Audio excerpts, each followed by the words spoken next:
आज मैं वीडियो पुनः वैसे स्टूडेंट्स के लिए शूट करने जा रहा हूं जो स्टूडेंट्स अपनी पढ़ाई क्लास 12th में BACB बोर्ड से कर रहे हैं। और आपको पता होगा कि आपके आने वाले इंग्लिश के एग्ज़ाम में कुछ questions now the leaves are falling fast जो कि कविता है उससे भी पूछे जाते हैं। और ये रचित कविता W.H. ऑडेन के द्वारा है। W.H. ऑडेन के बारे में अगर बात करूँ तो W.H. ऑडेन का फुल नेम है विंस्टन ह्यू ऑडेन, जिनका जन्म 21 फरवरी 1907 को यॉर्क इंग्लैंड में हुआ था। इनका डेथ 29 सितंबर 1973 को 66 ईयर की आयु में वियना ऑस्ट्रिया में हुआ था। इनके पापा का नाम कहूँ तो इनके पापा का नाम जॉर्ज अगस्टस ऑडेन था जो कि फिजिशियन थे, और ये अपने माता पिता के 3 संतान में तीसरे नंबर के संतान थे। इनके बारे में कहा जाता है कि ये एंग्लो अमेरिकन पोएट थे और इन्होंने पुलित्ज़र प्राइज़ भी 1948 में जीता। और किस पर? तो इनका कलेक्शन कौन था? तो द एज ऑफ एंग्जाइटी। और एक ये versatile and intellectually vigorous poet थे और ये verse, dramatist, critic, translator and editor के रूप में भी वर्क किए। और इनके बारे में अगर कहा जाए तो Auden explored a variety of stanza forms and metres. Auden ने क्या किया कि अपने रूपों में विभिन्न प्रकार के स्टेंजा की वैरायटी, फॉर्म्स एंड मीटर्स को एक्सप्लोर किया। और इतना ही नहीं, और वो उन्होंने इंग्लैंड ही left England as early as 1939 to settle permanently in the United States. उन्होंने शुरुआती दौर में ही 1939 के शुरुआती दौर में ही उन्होंने इंग्लैंड छोड़कर और यूनाइटेड स्टेट्स में जाकर परमानेंटली सेटल हो गए। और ऑडेन्स वर्क को 2 भागों में बांटा जाता है, एक तो ब्रिटिश फेज़ है और एक अमेरिकन फेज़ है। इनके अगर बात करूँ कि इनके जो नोटेबल वर्क्स हैं इंग्लिश फेज़ के रूप में देखा जाए तो the orators, the dance of death, look stranger, Spain and another time, ये आपको ब्रिटिश फेज़ का वर्क है। अगर बात करूं कि अमेरिकन फेज़ का कौन कौन से वर्क हैं इनके, तो New Year letter, for the time being, the age of anxiety and the shield of Achilles. और अभी जिसके बारे में हम लोग पढ़ने चल रहे हैं now the leaves are falling fast, जिसके बारे में अभी कुछ MCQ की चर्चा मैं इस वीडियो में करूँगा। ये क्या है? तो एक के फ्रस्ट्रेशन को शो उन्होंने किया है किसके जीवन में? तो मानव जाति के जीवन में जो फ्रस्ट्रेशन आता है, उसकी जो आकांक्षाएं हैं, जब आकांक्षाएं जब उनकी फुलफिल नहीं होती, जब कभी भी उनके लाइफ में जब लोनलीनेस का जब सेंस आने लगता है, तो इस कंडीशन में व्यक्ति को, जब प्रत्येक व्यक्ति के जीवन में जब ये अगर बातें आती है तो इसमें ऐसा माना जाता है कि इस समय कंडीशन में इंसान लिव्स या डाई, जब अगर जीता है तब सबके कंडीशन, इस प्रकार के कंडीशन इसके जीवन में आते हैं। नहीं कि वो जीवन में जब कभी एस्पिरेशंस पूर्ति ना हो, जब भी उसकी आकांक्षाएं पूरा ना हो, तो उस कंडीशन में इंसानों को प्रॉब्लम होती है। क्लियर? इसी के बारे में इन्होंने लिखा है। अब मैं ज़रा बात करूं कि क्वेश्चन नंबर 1 पे आता हूं, तो ये कहता है कि क्वेश्चन नंबर 1 है, कहता है क्या कि now the leaves are falling fast. अब हम क्वेश्चन नंबर 1 पे आऊँ तो कहता है क्या है कि now the leaves are falling fast is written by, ये किनके द्वारा रचित है? ये कविता है now the leaves are falling fast, ये किनके द्वारा रचित है? तो ये जॉन कीट्स, W.H. ऑडेन या रूपर्ट ब्रूक या जॉन डन। तो आपको पता होगा कि ये कविता W.H. ऑडेन के द्वारा रचित है। W.H. ऑडेन मतलब बोले तो क्या मतलब? W.H. ऑडेन का पूरा नाम अभी जस्ट ही मैं आपको बताया था, इनका पूरा नाम क्या है? तो Wystan Hugh Auden. Clear? Which thing signifies that nothing is ever lasting. अब जरा से मैं बात करूं कि इसमें से कौन सा ऐसा थिंग है जो कि वो सिग्निफाइज करता है कि कुछ भी ऐसा नहीं जो कि केवल हमेशा लास्ट करते रहता है, सब दिन तक लास्ट चले। तो आपको पता है कि आखिर ये इसमें किसकी बात की जा रही है? तो इसमें आंसर बता रहा है फ्लावर की। क्लियर?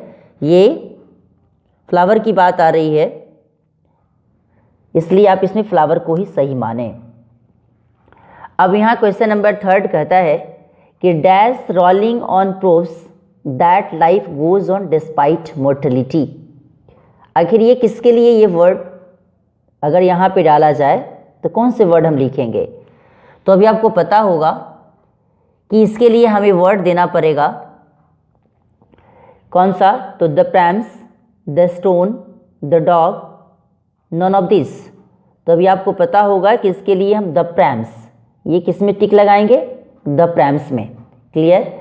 द प्रैम्स का मतलब यहाँ कहने का ये है कि प्रैम्स के बारे में आप जब पढ़े होंगे तो आपको पता होगा कि एक प्रकार की बच्चे की गाड़ी होती है, अ 4 व्हील्ड बेबी कैरेज। इसमें यहाँ ये भी चीज़ आप कह सकते हैं कि आखिर ये आदमी की जो लाइफ है ये धीरे धीरे धीरे धीरे किधर की ओर?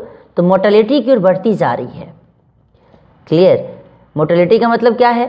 मरणशीलता की ओर। नहीं, जब धीरे धीरे इंसान की जैसे जैसे उम्र बढ़ती चलती है वैसे वैसे इंसान आगे की ओर बढ़ता चलता है। किधर की ओर? तो टूवर्ड्स द डेथ। यहाँ जो आप देख रहे हैं गो रोलिंग ऑन, ये गो रोलिंग ऑन का मतलब क्या है? ये जो गो रोलिंग ऑन का मतलब यहाँ किससे है? कि टुवर्ड्स डेथ, डेथ की तरफ बढ़ने से है। और ये प्रैम्स के बारे में तो आपने पढ़ा भी होगा, तो आपको पता होगा कि एक प्रकार की बच्चा की गाड़ी होती है, क्या 4 व्हील्ड बेबी कैरियर्स होता है। क्लियर? अब मैं क्वेश्चन नंबर थोड़ा सा 4 पे चलूँ।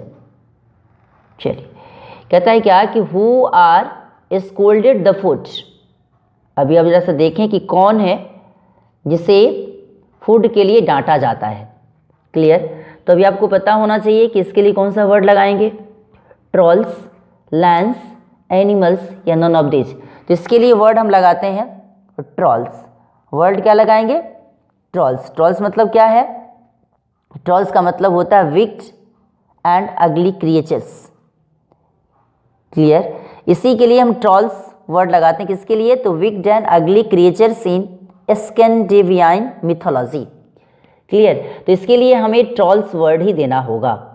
क्लियर? कौन सा वर्ड? तो ट्रॉल्स। इसलिए ट्रॉल्स वर्ड पे सही लगाएं।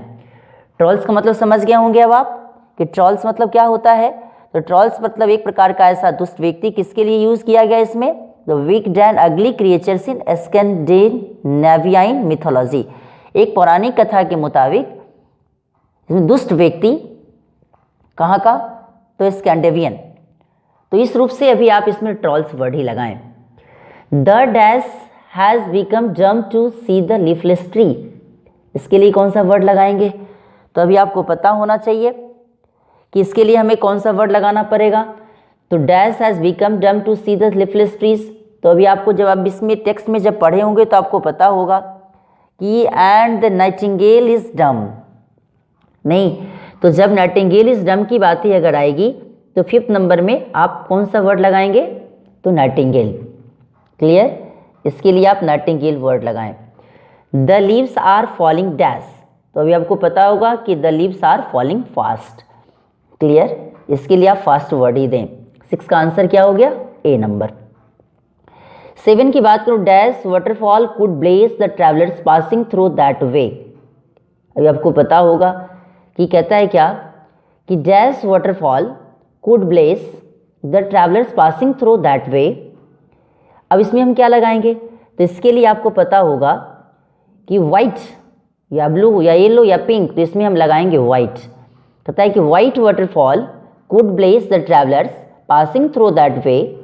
कहने का मतलब ये है कि वाइट वाटरफॉल जो है वो जितने भी इस रास्ते से होते हुए जितने सारे ट्रैवलर्स क्रॉस करेंगे उससे ये क्या कर सकता है? तो ब्लेस कर सकता है। क्लियर? इसलिए इसके लिए सही आंसर के तौर पे आप क्या लगाएंगे? वाइट।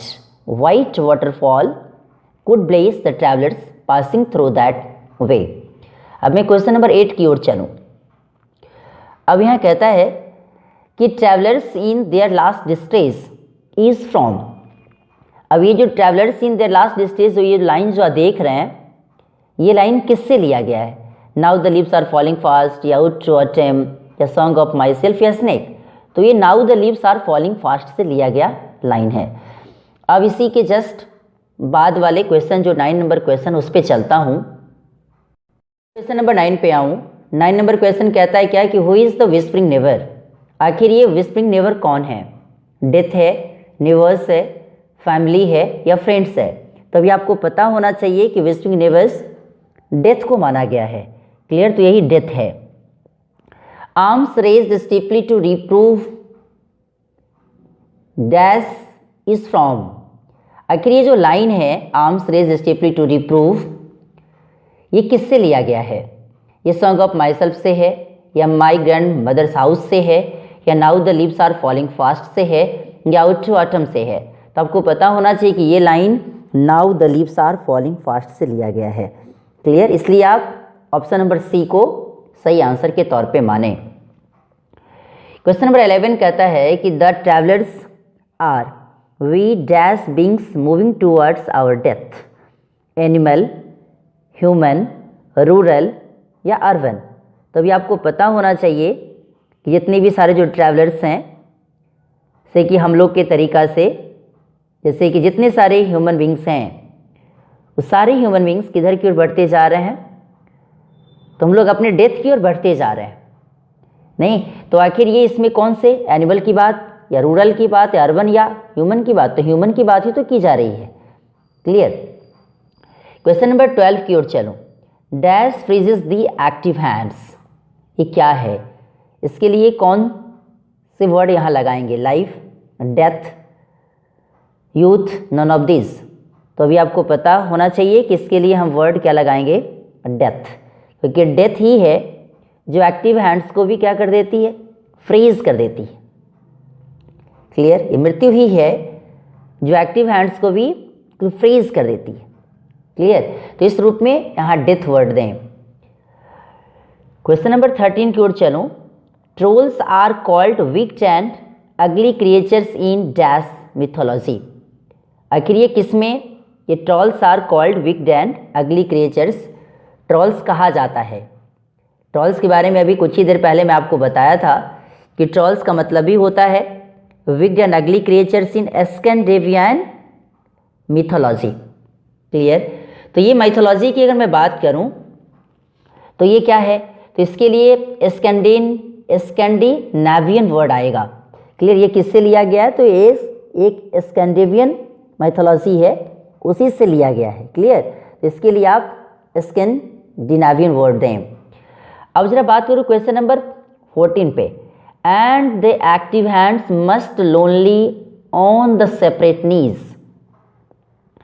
तो आखिर ये इसमें जो बातें आ रही है, and the active hands must dash no lonely on the separate knees, इसके लिए बीच में जो खाली जगह है उसके लिए हम कौन सा वर्ड लगाएंगे? तो अभी आपको पता होना चाहिए कि इसके लिए हमें वर्ड लगाना होगा फ्रीज।